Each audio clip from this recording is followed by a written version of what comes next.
Good afternoon, ladies and gentlemen of YouTube and Chucky2009, and today we're going to be putting together a redneck puzzle here in the form of a one-of-a-kind, custom, homemade bench vise of awesomeness. So, you know, as you can see, I've got a few pieces of plate laid out, some of that threaded rod. Alright, so here's the deal. This was filmed, I think, in 2012, so we're talking about 10, 11 years or so ago now.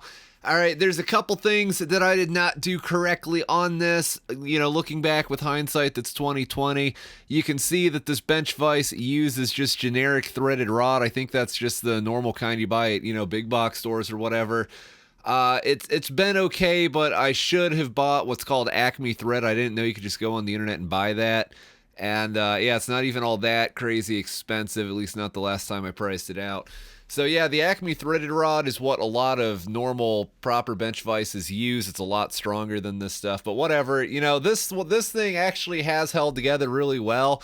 Believe it or not, I left it still bolted to that workbench when I moved out in like 2014, and it's still there. It's still on the family farm, and people are still using it, and it hasn't broken yet.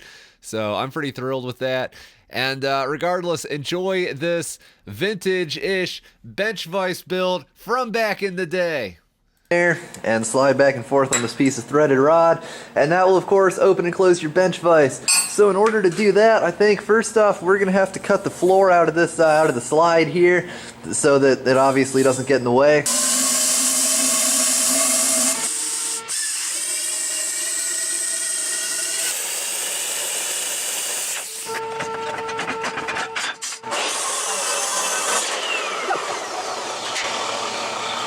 Man, I didn't even measure that. I didn't clean up these plasma cuts. This whole building things for the shop is awesome. Anyway, yeah. I got this cut out and I got these two nuts positioned pretty much how they're gonna go. And I took part of this piece of flat stock we cut out of the slide there. And I cut a little piece out of that, not very well, but no one will ever see it. I know that sounds bad. But anyway, that's just gonna provide a little bit of reinforcement so these things can't spread apart from each other if we really crank down on the vise.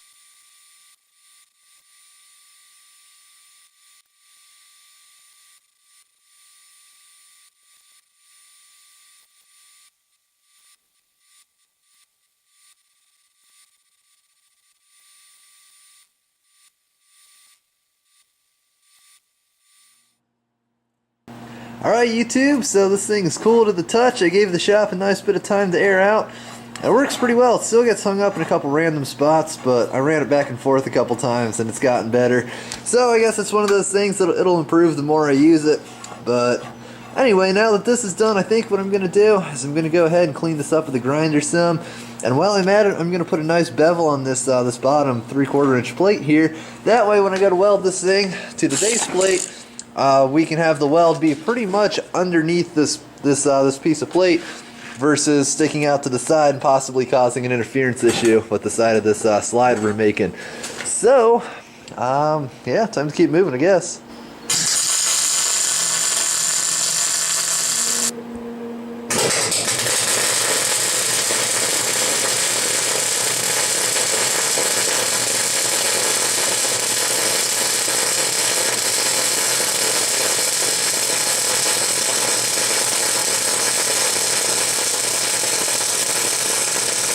Anyway, I guess what we're going to do next is take the slide and set it back on here, run that threaded rod through, and then we're pretty much just going to build the rest of the vise around that.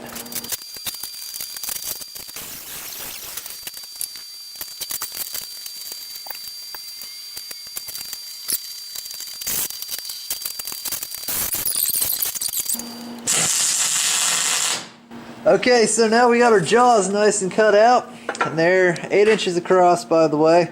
They're just going to sit in there about like that, and so what we have to do now is come up with a pair of plates that measure 3 by 4, and basically they're going to go right here between these plates and the jaw itself, and we're going to have one of these things on this rear part of the vise and on the front part of the vise, which we have yet to build. So 3 by 4 plates. Yeah, let's cut them out.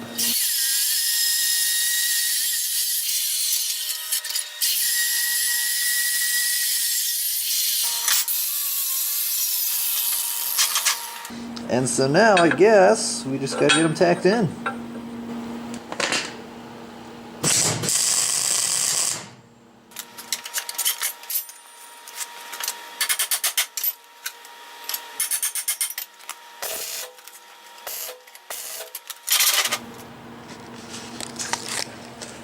Alright, so even though I didn't really want to get that plate welded out just yet, I kind of had to because I can't exactly get the jaw tacked up without, interfering with this weld. So I figured I might as well just go ahead and weld it out and hope I don't have to reposition anything later. So now let's do the top side.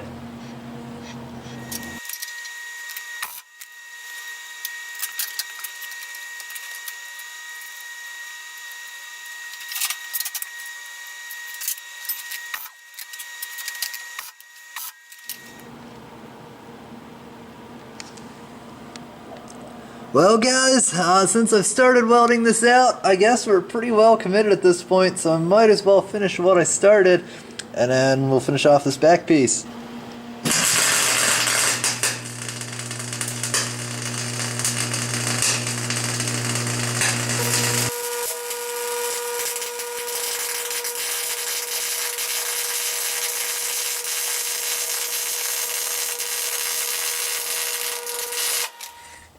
This is Ella. She was born on March 2nd. Lamb kisses. And her mama basically decided she wasn't going to take care of her anymore, so Heather got a bottle baby. I got a bottle baby lamb. Oh, that's adorable. Are we gonna eat her? No. She's my project for the spring. So YouTube, I just put in 3 passes of spray arc MIG down each side, and I can feel the heat radiating off of this thing, but it's probably not going anywhere anytime soon. So while this is cooling down, I'm going to get to work on cleaning up this piece of diamond tread plate that I found in the yard, and what we're going to do with this is run it down the back here just to sort of cover this up.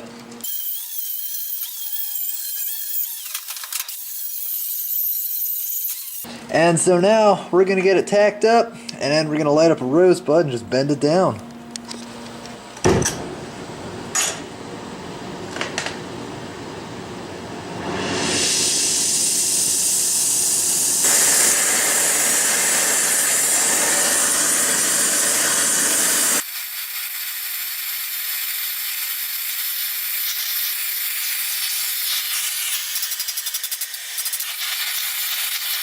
Alright, so I got that all nice and welded up and ground smooth and kind of blended together.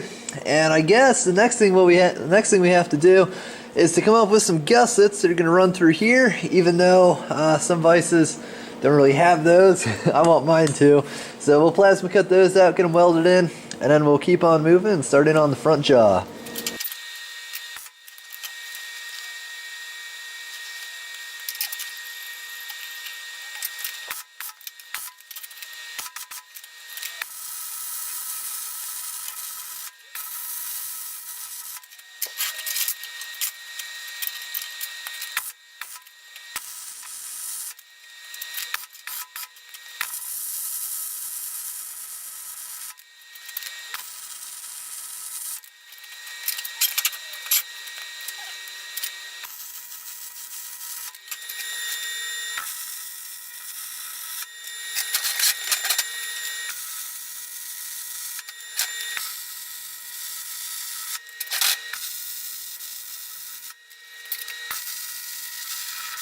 Alright, so I got these gussets welded in. I took my time, tried to get a really nice looking cut on the outside of them so I wouldn't end up grinding that smooth, which it didn't.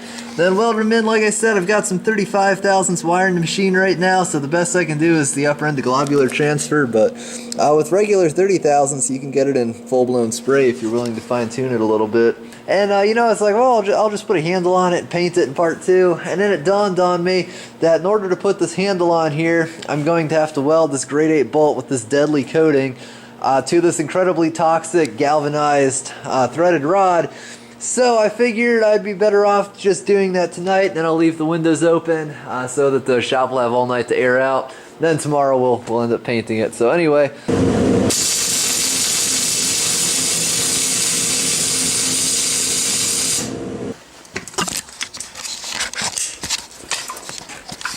Alright, is anything on fire? I don't smell anything, but then again I'm wearing a respirator. Alright, well.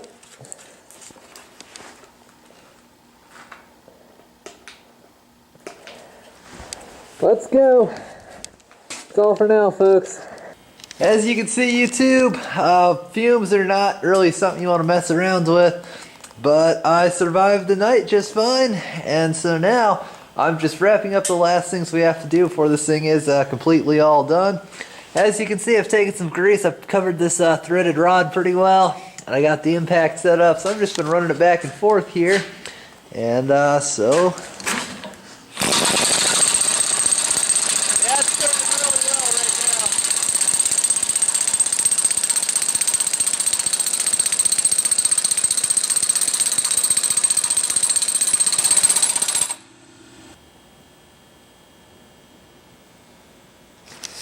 And now that the air compressor is done, I guess the last thing we have to do is to hack off this piece of threaded rod and the approximate location of our zip tie here, just so that we obviously don't have like a solid extra foot of that sticking out the back of the vise, and we'll go from there.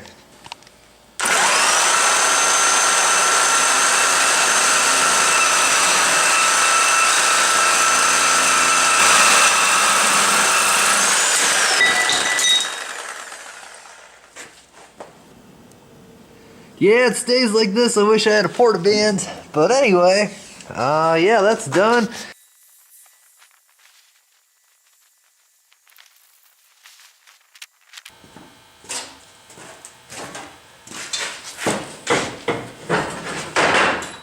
And I guess now the only thing we have to do is get this thing mounted to my bench here.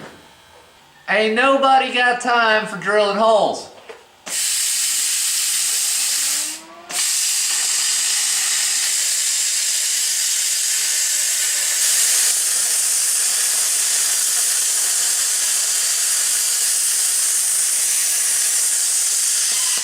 We have a bench vise for about $100 on scrap metal, not counting labor. I would estimate you could definitely put this together in a weekend. I did this in about a day, but I did have a little bit of a head start.